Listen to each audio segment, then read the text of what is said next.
Real Talk with Grace Redman features conversations with fierce and fabulous people from Grace's community and circle who inspire others with their stories of overcoming challenges to create amazing. Grace is an entrepreneur and success coach who works with individuals to diminish their negative mental chatter, boost their confidence, achieve their goals, and increase their prosperity mindset. Get ready for a series of anything goes conversations with remarkable men and women that will get you jazzed for life's unlimited possibilities of success, freedom, and fun. Welcome to Real Talk with Grace Redman. Hey loves, it's Grace Redman. Thank you so much for joining us today for another episode of Real Talk, where I have the privilege of connecting with amazing people from my circles and communities who have created amazing and overcome challenges. And today I'm super excited to be here with Kristel Nazzal. Kristel is a Palestinian woman born and raised in San Francisco. Kristel began her career in business, but after working overseas, her innate curiosity of the human condition grew, eventually leading her to pursue a PhD in clinical psychology. Kristel has translated this education to serve in many capacities. Currently, she works in higher education while also serving as a speaker, trainer, and equity and inclusion consultant. Above all, Kristel sees herself as a humanist with an endless well of optimism and a deep desire to see people connect to their unlimited capacities to flourish and thrive in all areas of their life. Kristel! I'm so excited to be here with you today. Oh, I'm pumped as well. Because, you and I always go off on tangents and we have like these really amazing, deep, raw conversations. So I'm excited to see what comes out of today with us here. Yeah, so am I. So something that I wanted to touch on with you first, because I admire this about others when they, like you had a career, in corporate, a great career, and you made that decision to step out of the box and do something different. Mm-hmm. And I can just imagine kind of the fear that comes with that. So can you tell us a little bit, like what motivated you to leave this incredible, corporate career, which, we're raised, like you have to, go to school, go to college, you have to go, in corporate. What made you pivot? What was the motivating factor? I think I can have a long and short answer. Maybe I'll go with a longer one. I think since I was young, in your intro, you mentioned the word curiosity. And that's always been my nature. I'm just this very curious human being, really interested in why things are done the way they are, why people act or react the way they do. And, overlay that with being Palestinian, sort of really trying to kind of see things from a cultural prism and recognizing sort of the things that I was learning inside my home weren't necessarily in alignment with the things that I was witnessing outside my home. Mm-hmm. So that curiosity for me just grew over time. And I went to a high school that really promoted the idea of being a person for others. So when I went into college, I had that in mind, yet you are right. In a lot of ways, I'm first generation college student, and there were seemingly limited, and that's an interesting word, but in my mind, there were limited options of what I can do. I'm sorry.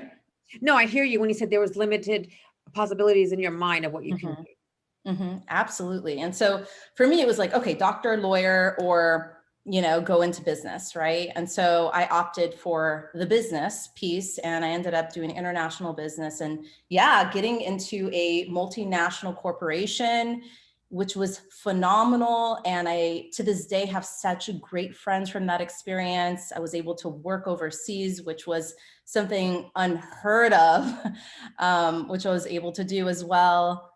But there was something gnawing at me. Gnawing at me. I could not explain it. I've heard that before when I've connected with some of my other guests who kind of made a switch. They always say there's this gnawing, and I experienced that myself too. Just that gnawing feeling, like there's something more. Mm-hmm. Mm-hmm. Yeah, and it was really uncomfortable, but it was also, I could have suppressed it, right? I mean, to a point, right? But I could have just ignored it. I'm like, hey, like this is a great like trajectory that I'm on. This is what everyone tells me I should be on. And then also sort of when it started to get a little bit more difficult for me to manage. Like I pushed it. And I probably could have pushed it some more, but I knew inevitably that I would be miserable if I wasn't listening Mm, to what it was saying to me. that goes back to the intuition, that gut. Mhm. And I've learned the hard way, and I don't know if you can relate to this, that when we hear it, we feel it. It's like something, and like you said, it's like that gnawing. And when we ignore it, like I call it, it's like a cosmic 2x4 comes to wake you up, to push you out of initially is a safe and comfort zone. Mhm. Mhm. And especially if we think of sort of the overlay at the time of the expectation of where I was at. I was 27 years old and I'm trying to make a shift, number one, in my career, but that was going on a path that would set me back in comparison to where the traditional route you're supposed to go, right? So what do you mean set you back? Like explain that. What set you back in what way? So the priority at that point for, let's just say, my grandmother and I were very, very, very close. And she didn't understand why I was making a decision to do a program that would take half a decade at minimum. And then I had to do a postdoc and the whole licensing bit. It was going to take me a long time. And at that point, she thought the priority should be, oh, just go to church, find a husband, let him take care of you. That was her mentality, right? That was the mentality in my home when I was growing up. So although my family's educated, like my grandfather, my uncles, and like they are all my dad, but they didn't instill that on me. What they instilled in me was you better find a man to take care of you, get married. Mm-hmm, mm-hmm. And that's beautiful. And you can do other things as well. Absolutely. You can have all of it, right? Totally. It's this and that. It doesn't have to be this or that. Yes. And it's Yes. whatever each person chooses. So if if I choose to go to college and have a career, that's great. If I, fall in love and I choose to get married young, and that's great. I don't think there's one way where Mhm, I feel like when we grew up, there was just one way. I don't believe there's one way. I feel like there's mhm. different ways for each person. And I think that's what makes us suffer is when we don't realize that there's a multitude of ways and we just stay really stuck on one path and that path alone. And so that's part of the limitations, right? And yeah, and so it was difficult though because it wasn't modeled. I'm like, all right, here I am on this like new path, and I don't really know anyone that's done this. And Right. so, but that gnawing sensation that I talked about, once I went on that path, never felt it again, Mm. ever. And what just came up was when you're being true to yourself. They always talk about, or not they, but what's talked about is being true to yourself. And I used to ask, what does that mean? Well, I feel like you just gave us an example. You heard that gnawing feeling and you chose yourself. And that's a great example of being true to who you are. Mhm, mhm. Yeah, and I think it's not just self. I think whatever is resonant in anyone is a calling that they have, yes, to honor themselves, but also to honor the world in which they exist, because the world will benefit from them following what is calling at them, right? Amen. I totally believe that. I absolutely believe that. I believe that when we show up as our best selves and we follow um, our intuition or our gifts, we're serving the world, because then, like, Kristel, you're setting the example for the next person who may be feeling stuck where they are. You telling your story right here inspires them to take a step out and know that it's going to be okay. Mhm, mhm. It's always going to be okay when you're truly following what, that deeper calling is leading you to. The path is rough, the path Mhm. is scary, the path is unknown, and yet, you have to think about it. Is kind of what's going to be harder on you is taking the path that is calling you or staying on the path that everyone else is on, right? Oh, oh, oh. What is that saying? I don't even. I'm gonna butcher the person's name, but it's scarier to stay in the tight bud than it is to flourish. But so many of us stay there because it's scary. Mhm. It's scary to make those leaps. And society, like you said, puts limitations. So how do we unlearn those messages, society's messages? I know that's a big question, but what's one way that we can just kick that in the booty? Yeah. I did just say that. Love it. Love it. We should be cooking it in the booty. I I think that's, I had a milestone birthday this past year. And one thing that I sort of said to myself, and I sort of made a video for my friends and family. And I said, I'm sort of pressing the reset button. And now I'm entering the stage of the great unlearn. Mm, And for me, what that means is essentially, we're born into a world that is already defined for us. And that sort of those definitions get imposed on us. And we start to believe that sort of all our identities are supposed to be sort of managed in a certain way, right? Whatever your gender, your ethnicity, your age, whatever, there's always some sort of predefined notion of what you're supposed to be like related to those identities. And again, that's limiting, right? yes. It's very limiting, and can really sort of play a number on us. Because if we're not exactly fitting, or we're not doing things the way we think society wants of us, it can really make us question ourselves and make us feel insecure. And, also, let alone like we start to limit our own nature Mm-hmm. and I, all I, the I possibilities. experienced that, it was depressing, when you're feel like you're not meeting the expectation, or you're supposed to be this way and you're not, which most of us are not. I went into a state of depression, as a teen, and I never felt comfortable. I never felt like I fit in. I always felt isolated, when in reality I was just fine. But it was those messages, Mhm. that were, there was no right or wrong, really. It was conditioning. And I listened to those messages, and it made me very depressed. So I missed out on a lot of joy Mhm. because I was focusing on those messages that were limiting.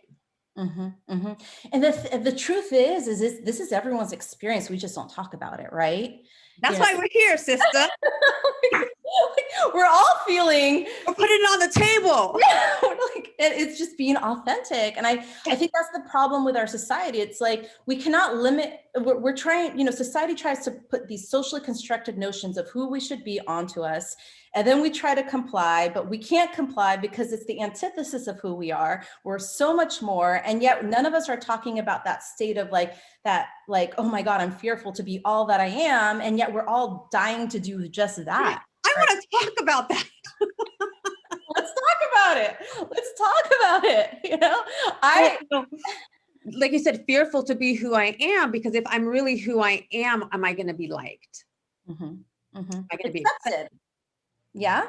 Like it's the same thing. Like in psychology, we sort of the general model of like what leads to people's mental health, mental well-being, or the opposite, right? Is like, we have a biopsychosocial model. And that social component, because we're so interconnected, we all have various needs for social interaction, but bottom line is we are social creatures. Absolutely. So if you go out on a limb and you try to do something different than what everyone else is doing, it's like, am I going to be rejected? Right. The rejection. And we want to belong. So Yeah. then if we're rejected and then we feel like we don't belong, our ego gets activated and we go in a state of fight or flight. And then Boom. that's where, the depression, the anxiety comes in, because we are, what's not isolated from the tribe, but what's that word, when they kick you out? Oh, like excommunicated or Yeah, whatever, rejected, whatever the word is. I think you know what I'm saying. And like, who wants to be, kicked out of your tribe, Mhm, your circle, your community? mhm, mhm, mhm. And underneath all that, however, when we love ourselves and we know our worth, we're really never kicked out. It's just our perception. It's our perception. Yeah. And I always have been in so many different spaces, right?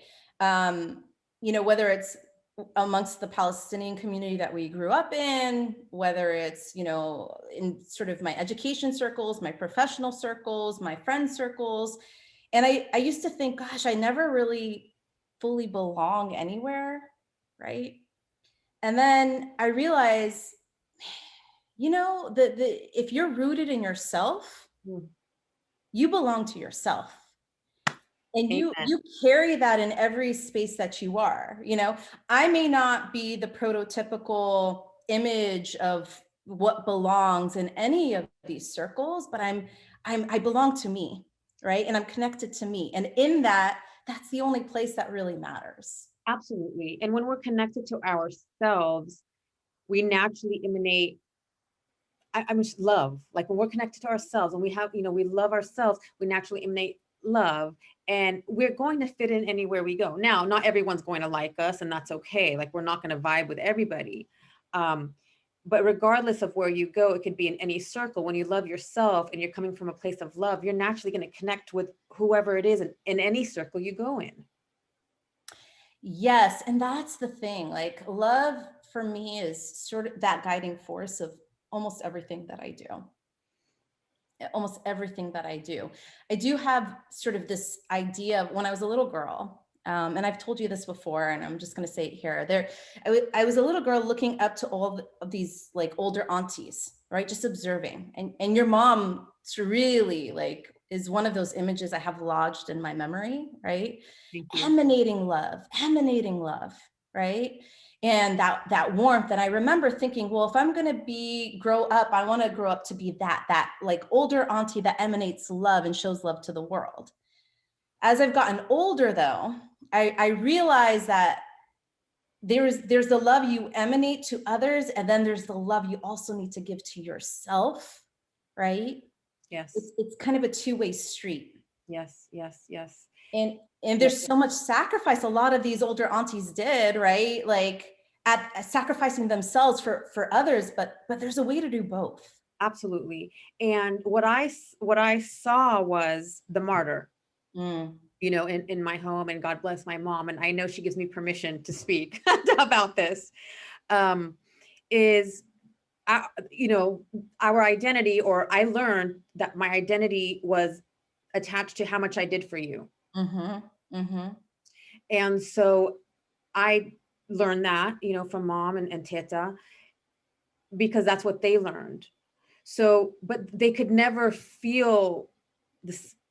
I don't want to speak for them, but for myself, being like taking on the martyr mentality and always having to give to feel worthy, it drained me and made me exhausted. And I was giving because I'm a giving and loving person, but in reality, I was giving because I wanted you to like me. I wanted to be accepted, which that doesn't work. I have to love and accept myself. So I had to unlearn that. I had to learn, okay, Grace, you have to love yourself. Yes, I can still give, but am I giving from a place of, I just want to give, or am I giving from a place of, I want you to like me. I want something in return. Mm-hmm. Mm-hmm. And that's where that martyr thing came. And it's a recipe for exhaustion and depletion. 1,000%. And sort of circling back to our conversation about the unlearn, I would say I'm the same boat, right? There is this piece of like, we all have this longing and desire, like you said, to belong, to be loved. And I think sort of that model was, okay, well, if I do all these things, that's a way of expressing love, right? But oftentimes to your detriment. And so Right. that's part of my own unlearning experience, as well as I am a giver.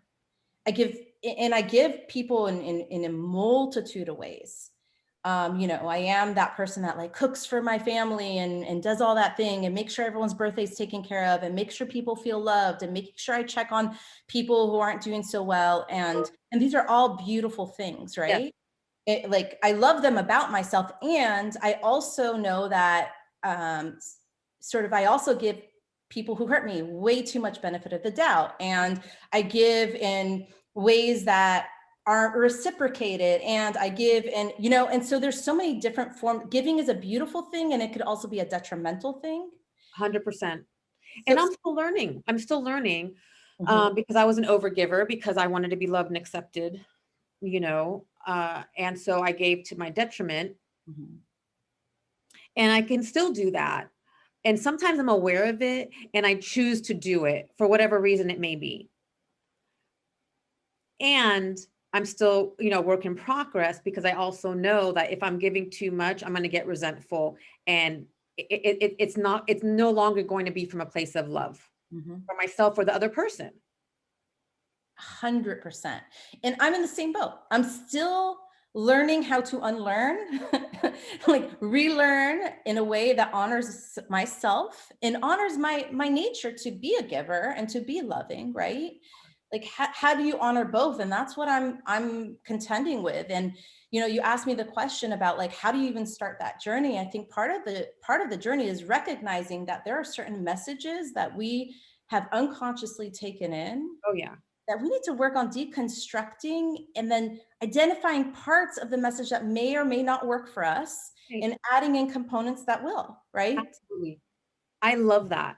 I love that, because the messages served a purpose for our benefit until they no longer served our purpose. Now we can take those messages and, like I said, reconstruct them to benefit us. Because I think there are so many incredible messages, or what the messages wanted to give to us, I think is beautiful. And now how can we recreate those messages in a more empowering way? Yeah. And that's the thing. I think, one of the first steps to anything is just taking a step back, right? We have the ability as humans. It's called metacognition, right? So and sort of, if you look at the mammal, like how mammals work, like human beings, this is sort of what separates us, is we have the ability to step back and think about what we're thinking about, right? Awareness. Yeah. So being aware, and is part of is the metacognitive process, is like thinking about what we are thinking and then really asking ourselves why, and does that thought work towards my evolution or my stagnation? And I think sometimes we can answer that by how we feel in the body. Yes. Because our body knows everything. And so, like you said, that awareness, I really truly believe that the awareness is key. Once you're aware and your mind's like, wait a second, this might not be true. That's where it just starts right there. At least for me, when I'm aware, I'm like, oh shit, okay, I know why I'm doing this. I'm aware of it now. Yeah. I was overgiving because I want to belong. Yeah. But I think if we got in the habit of doing that more often, right? Where and I think the body, I'm just starting to realize, for me, things have come up, but I've ignored them. Things have come up and I've ignored them. But the body is wiser than we think it is. Oh, girl. Yes. Wise. I mean, I remember when, I was in the thick of the stress and the overgiving and the codependency, and, I'm a recovering everything. Okay. So when I'm in the middle of that codependency and stress and victim, and I was always, not sick with a cold, but it was either my back or my stomach or my head or my hands. Like there was always a physical ailment, because I was internalizing everything, trying to find peace outside of myself. And so it came out in every way in my body. Now I barely have physical, symptoms, because I'm working on, my mind and my soul. And I mean, we have something in psychology called somatization, in which your sort of processed emotions get lodged in the body. That's right. And so, I mean, you can have something lodged in the body from decades ago that just kind of festers and eventually manifests into some sort of physical ailment, when really in actuality, it came from an emotional source, right? So paying attention to our body and what comes up, and being able to recognize and attune and to be aware and process through those things. And I think people are fearful of emotions. Like we have a phobia regarding emotions, difficult emotions, challenging emotions. They're just emotions. Like we like to label them. Emotions, I think, are your GPS to life. Right? Amen. They're your GPS. It's setting you, like, we really attune to it, it's going to take you down the path you're supposed to be on. Yes. but yet this is us all the time. Like, no, right? No, It's fear, scary. scared, run.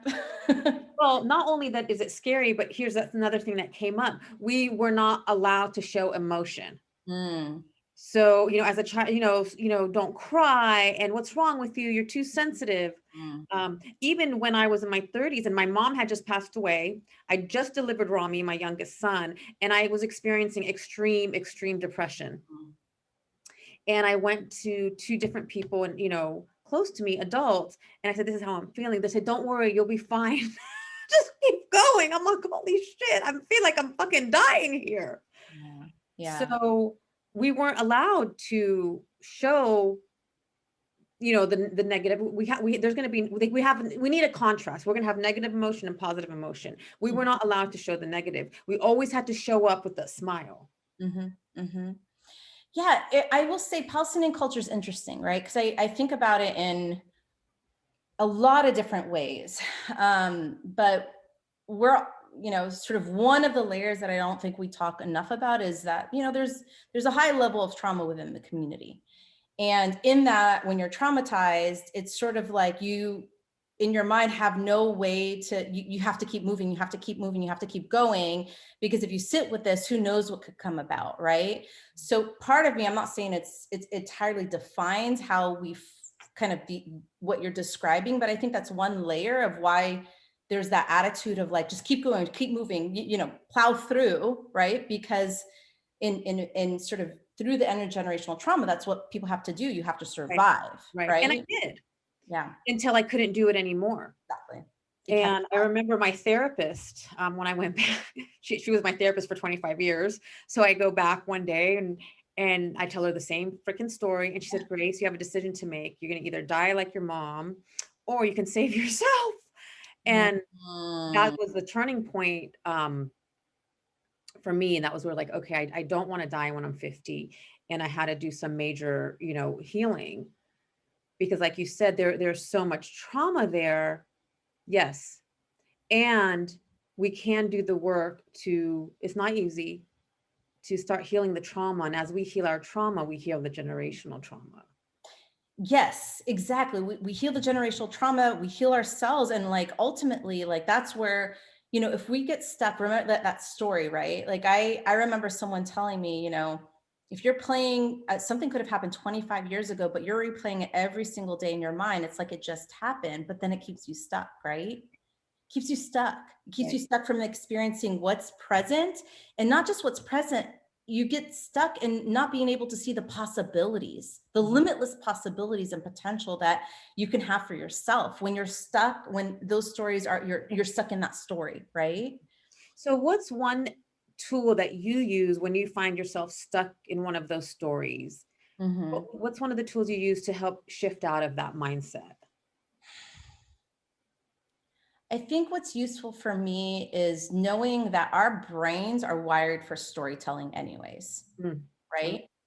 So I really try to be clear about, okay, what is the story I'm telling myself right now that's making me feel like crap because I feel like crap? And what's another way I could tell it that makes me feel not like crap, but makes me feel empowered? So you can take, there's a person that named that sort of a Holocaust survivor that wrote, A Man's Search for Meaning. His name is Viktor Frankl. And he sort of has this quote of between stimulus and response, there is space, right? So something can happen to you, right? Like the story can play out and someone can say something that triggers that story and wounds you even more, right? How you respond to it, right? There's that space, there's that gap in between. So to me, that says there's so much choice that we have. And even if we can't control like all the stuff that's happened to us, we have a choice as to how we react, how we think about, how we respond. And so when I think about when I'm stuck in a story, right? Because I can tell myself stories day in and day out, and I can go into that mode. It's so 80% of our thoughts are negative anyways as human beings. And there's a developmental reason why that is. But around 80%, we have to train ourselves to recognize that there's other ways to exist that don't have to bring us down, that can uplift us. Absolutely. Absolutely. And I love Dr. Joe Dispenza when he talks about rewiring the brain. And it's true, we can rewire, because you're right. We were, 80% of our thoughts are negative as a survival mechanism. However, we can rewire our brain, and the negative thoughts become habit. Just as the negative thoughts become habit, our positive thoughts can become habit. So just constantly flipping the switch, creating another story, because more than 95% of the stories we tell ourselves are false. They're not even true. And I love Byron Katie because I use this a lot. She asks, when a story comes up, you create a story, ask, is that true? Is it really true? I don't know. And that right there helps you shift the mindset. It's so simple. It is. And that's the thing, like, we don't practice, like, I think, like, it's this over, everyone's talking about, oh, mindfulness, but like legit, like, people have been using mindfulness in like for thousands of years. And that's part of it is because like us as human beings can, if we don't give ourselves space to really think and to be present, like, we'll just continue to go like this, like clockwork, like robots, like keep moving. And then we're not, the space gives us the opportunity to then make a choice that's different to what we would do if we were just like on automatic, right? On automatic. And usually when we're on automatic, we're not in a place where it's again leading to our growth and our evolution. It's keeping us stuck. And I look at it as two ways for me. Am I coming from my ego or from my higher self? Like my higher self, knows I'm worthy. My higher self knows that I'm loved. My higher self knows like I belong. My ego gets activated and it's like, I'm not good enough. Do they like me? And when I have that space to take a moment to think, okay, am I coming from my ego or my higher awareness? It helps me get more grounded. And it reminds me, okay, and the ego serves its purpose. I don't want to get rid of the ego. The ego is there to help us too. So I make an effort for my higher self and my ego to work together so I can make the best decision in that moment. You just, when you think of kind of the higher self, I think also helps unstuck me sometimes. Yeah. Like did I go with you? Maybe I went with you, Liz Gilbert. Did we go together? Yes. Yes. Like there was this moment where she's like, your soul did not come all this way for this, for this crap. Right. Like it's like remembering that we have a limited time on this planet. Like whether that's scary to think about for all of us, but that's the reality. Yes. And I didn't want to live my life in martyr, victim, depressed, anxiety. Like I knew there was so much more. And I don't think I've ever told you this. You inviting me to that conference that weekend was a pivotal point in my life. It was a pivotal point in my coaching journey. Because that's where I connected with my incredible mentor, Sunny Dawn Johnson, and the rest is fucking history. You inviting me to that conference has changed my life. Wow. You did not tell me that.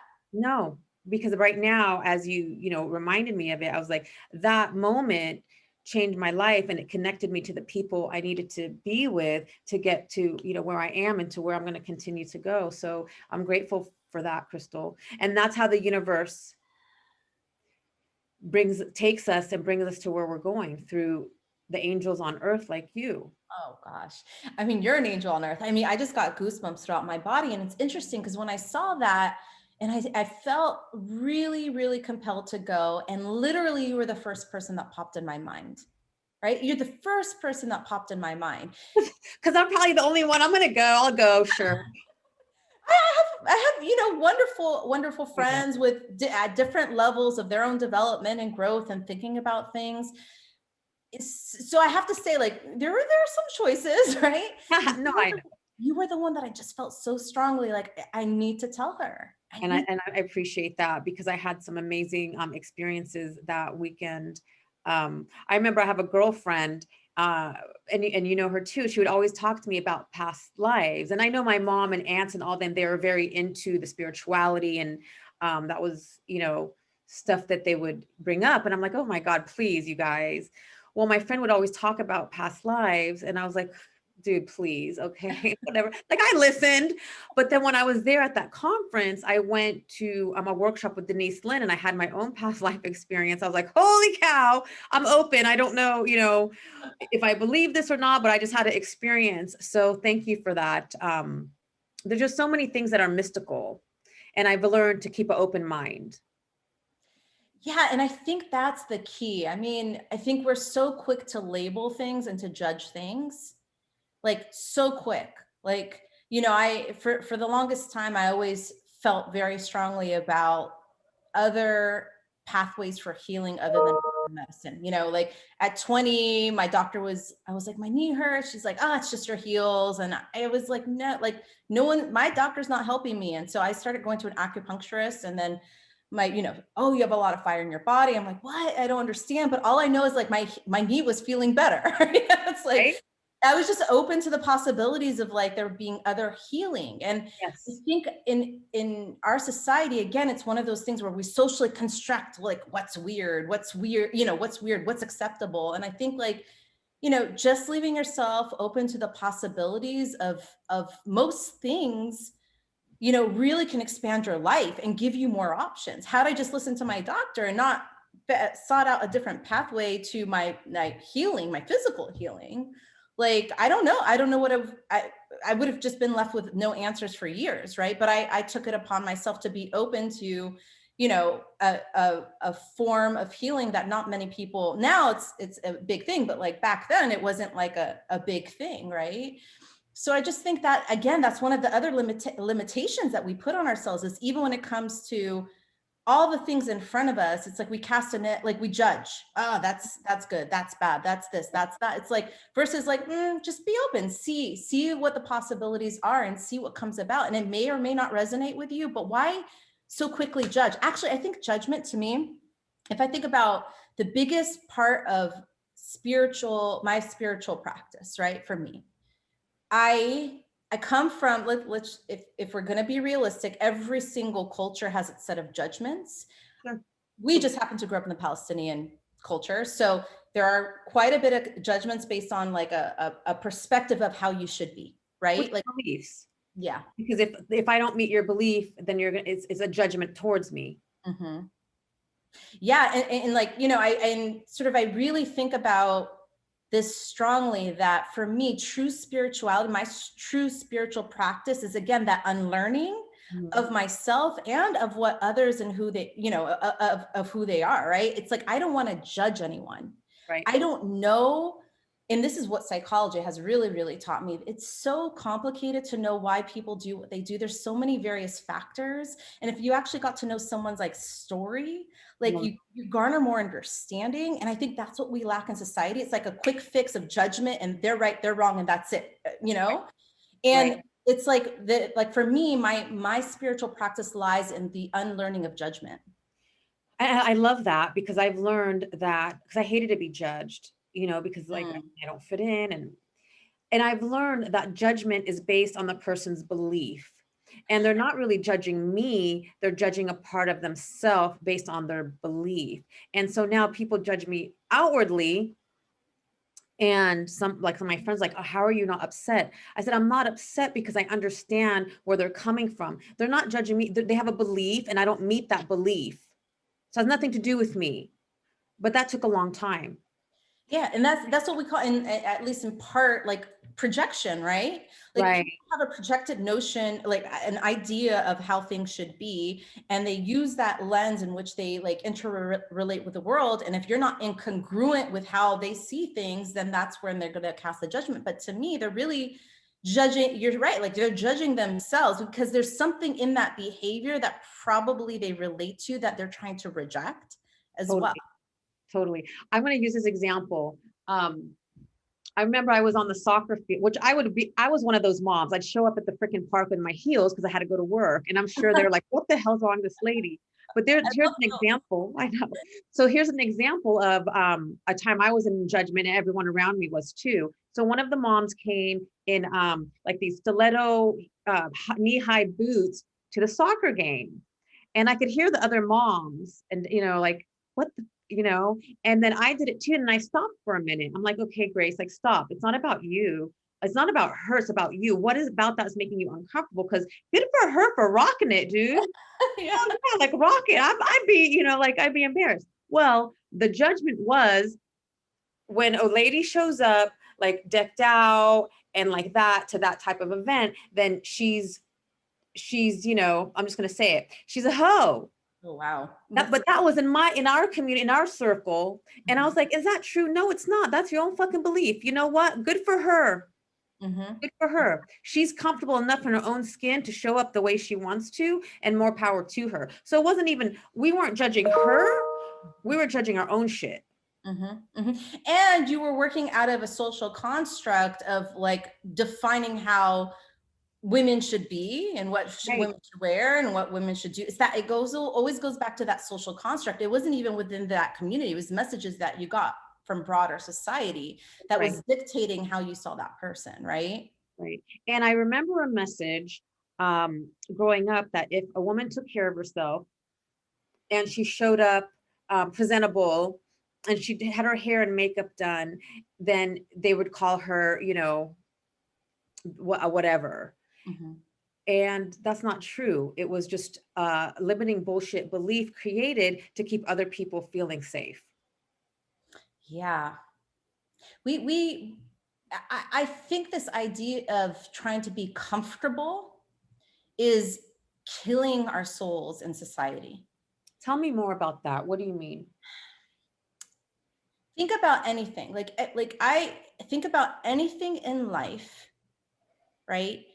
Like where you're at right now, like just with the coaching, right? There were Saturdays you had to give up where you could have done something fun, and you had to go and learn, you had to study, there was a lot of uncomfortable moments in the process to get to where you are, right? For me, the same thing. It was years and years of like test and essay and comprehensive exam and practice. It was just years of really strenuous, complex, challenging moments. And yet, without the discomfort, I wouldn't have learned and gotten to where I am, right? What I'm hearing you say is the discomfort can come in the form of commitment and discipline, commitment and dedication. So if I wasn't, I would have rather go play, Mm-hmm. but because I wanted to get where I wanted to go, I was uncomfortable and I stayed committed to the process. Yes, commitment, but I would also say just in anything in life, think about like even friendships, like real friendships take work and sacrifice and dedication, and you have to have uncomfortable, if you want a true, deep, meaningful relationship, whether it be romantic or whether it be with your family or whether it be with your friends, it really is about having uncomfortable conversations. Because I can't read your mind. You can't read my mind. So communication is only the channel to do that. And sometimes we have to talk about icky things to get to the place of depth and connection. Yep. Right. So I heard this saying and I always mess it up, but the depth of your relationships are as deep as the most uncomfortable conversations. I totally screwed that up. No, I follow you. Right. And they used to say to like, part of why, like when I was kind of through my training, it was like, you can only take your patient as far as you're willing to go yourself. Right. So whatever life you want, whatever life you're desiring, whatever life your soul is calling you towards, that means you have to lean in, and leaning in is uncomfortable. It's easier to run. It's easier to escape. It's easier to hide. It's easier to suppress, all those things, at least on the surface, it's easier. In the long run, no. Right. Well, 90, I mean, I could be wrong, but statistics say that 98% of people, they suppress, they run. Mm-hmm.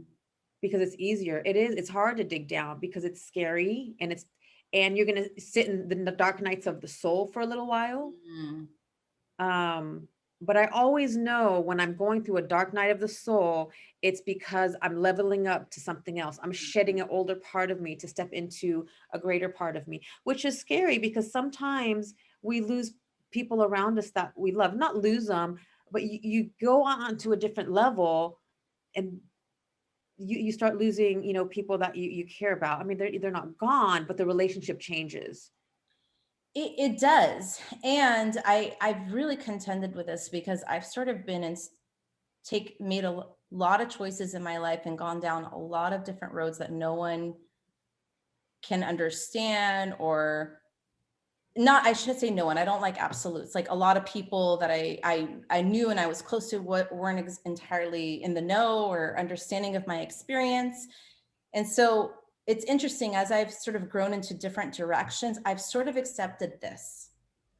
I've accepted there's parts of me that some people can understand, and that's wonderful. And I have those spaces. I can't expect everyone to understand all parts of me. And so to come up with a place of where can a person is at a certain place and I can love them and accept them for who they are, instead of fighting for them to understand, well, don't you get this part of me? And why don't you understand? And why don't you accept this? I'm not going to do that anymore.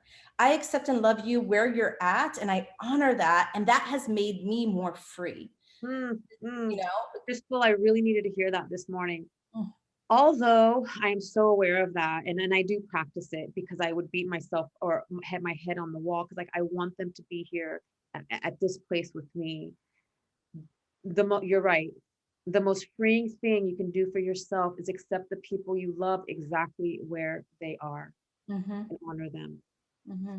And the relationship will flourish in the way it's meant to, and not in the way that we want it to. Mm-hmm. Mm-hmm. If that makes sense. Yes. Like, again, it's a matter of, like we have that space to reframe how we see all of this, Same. and at the end of the day, do I wish that sort of, all aspects of me just could be understood readily by everyone? Yeah, everyone does. Like, right. It's part of that desire to, that social connectivity and that sense of belonging and all of that. And that's just not the way the world works, right? Like everyone, even some of the people that do understand me at moments of their life, they're so entrenched in their own pain that they can't be what I need them to be. And I love that, because that's where things, we always take things, I used to take things personal. Now I understand everyone's, like you said, is entrenched in their own mind, in their own pain. Mm-hmm. And now I have compassion, because it's not about me. It's not that they didn't show up for me. If they can't show up for themselves, how are they going to show up for me? Exactly. Best thing I can do is just send love and be compassionate. Yeah, it goes back to this thing that it really is our own inner work, because otherwise we're just going to be these open wounds constantly getting hurt by everyone and everything in our lives, right? Mm-hmm. And so it's a matter of turning inward to sort of get that sense of like, hey, we have the power. And this is where I feel like there is no limitation, right?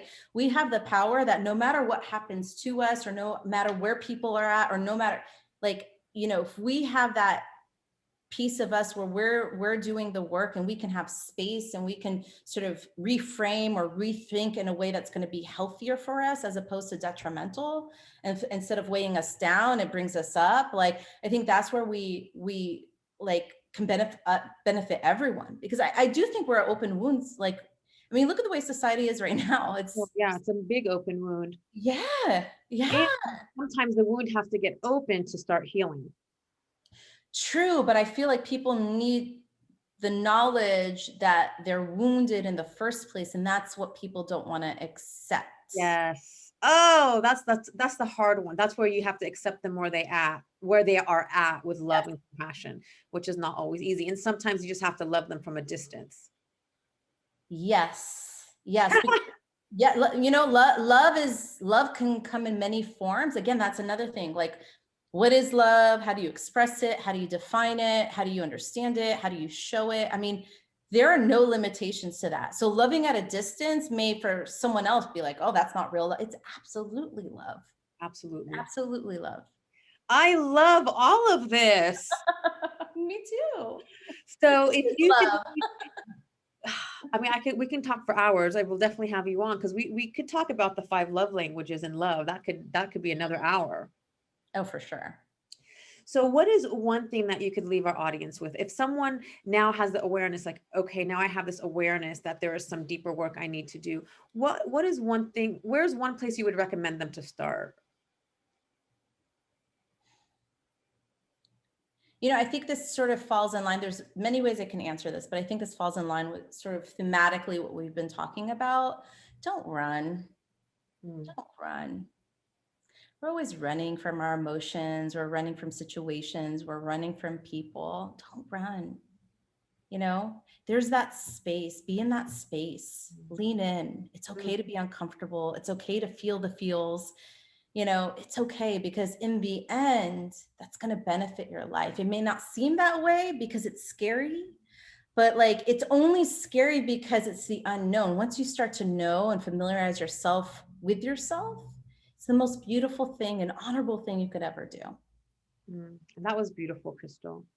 I agree. I agree. I love that. Thank you so much for being here with me today. That was amazing. It flew by. It felt like 5 minutes.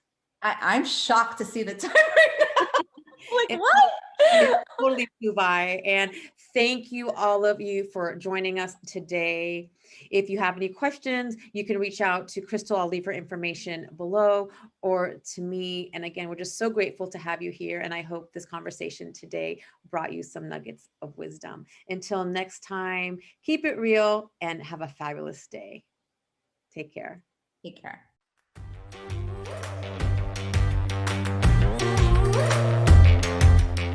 Hey, love, thank you so much for listening today.